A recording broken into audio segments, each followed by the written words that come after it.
Here we will see why it's not good to let your imagination run wild when you do Bible study.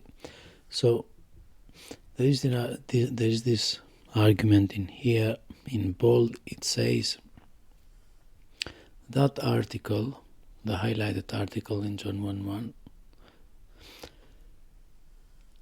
differentiates the two subjects. He means the Father and the Son, proving that one is God and the other is a God. So, because the Son is referred to as Theos without an article, the Son is not God but is a God. Obviously this is wild imagination, has nothing to do with the reality.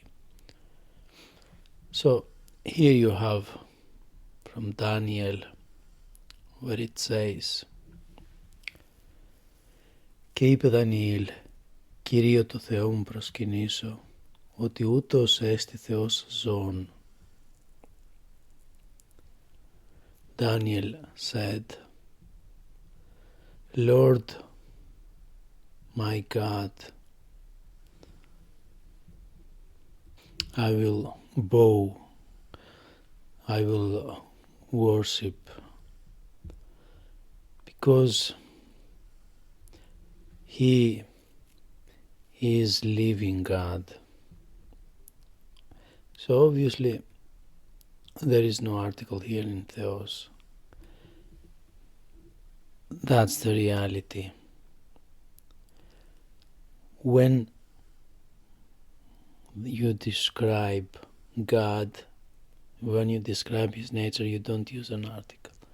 When you describe a banana, an apple, a wall, a lion, you don't use an article. That's the reality. These things that the article being present or isn't present are from imagination. There is no such thing. The article being or not being there. If in one instance the article is not there, that's a matter of syntax. This is how the syntax is. For example, we say, αυτό είναι banana. This is banana. We describe what this is. Okay, we don't use an article. We just say, αυτό είναι banana. It doesn't mean, though, that the banana cannot take an article.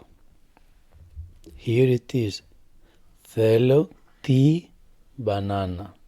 I want the banana. So here the banana took an article.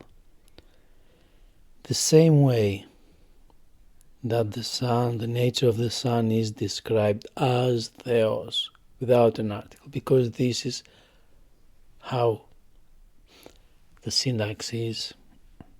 In the same way, the Son too can take an article. No one can forbid me to say, εν αρχή είναι ο Θεός, ο Θεός, with article, referring to the Logos. Why? Why can I say ο Θεός? Because the Logos is Theos.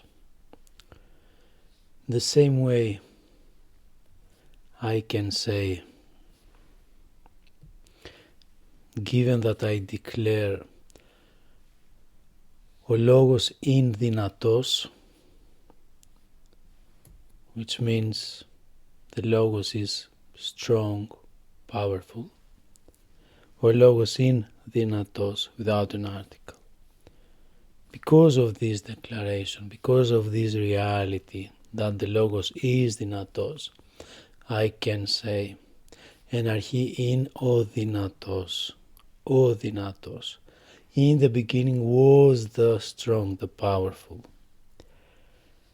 Is a matter of how you speak the language, has nothing to do with God, a God, small g, capital G, super G, extra G. All these fantasies, all these fairy tales have nothing to do with the reality. You may ask why the English speaking world has been entrapped in this imagination, in this. One guess I can make is because English is a language, contrary to other languages, that doesn't apply grammatical cases on the words themselves. Doesn't also apply the grammatical cases on the article, so it is quite a different language. So an English speaker comes and speaks and says things without knowing Greek, without knowing the language at all, say things but has not the ability to understand how these things that he says reflect back in the Greek. So when you say when you imply or you say the sun cannot have an article, in reality is like saying a banana cannot have an article. The language doesn't care. Who said to you the sun cannot have an article? If the sun is Theos, then the sun is ο Θεός, τον Θεόν, του Θεού, depending on the grammatical case. You cannot stop the language. The moment that the sun is Theos, end of story. Everything applies to the sun. Plain English, the moment you give me the fact that this is banana, αυτό είναι banana, then the banana can have article, can have genitive, can have accusative, can have anything you like. The language doesn't behave like this. Oh, you are a banana, you cannot take an article. Oh, you are a sun, a capital G, angel, a super mighty piety. These are all crazy, crazy, crazy imaginations. There are countless such things. I just will stick with this for the moment.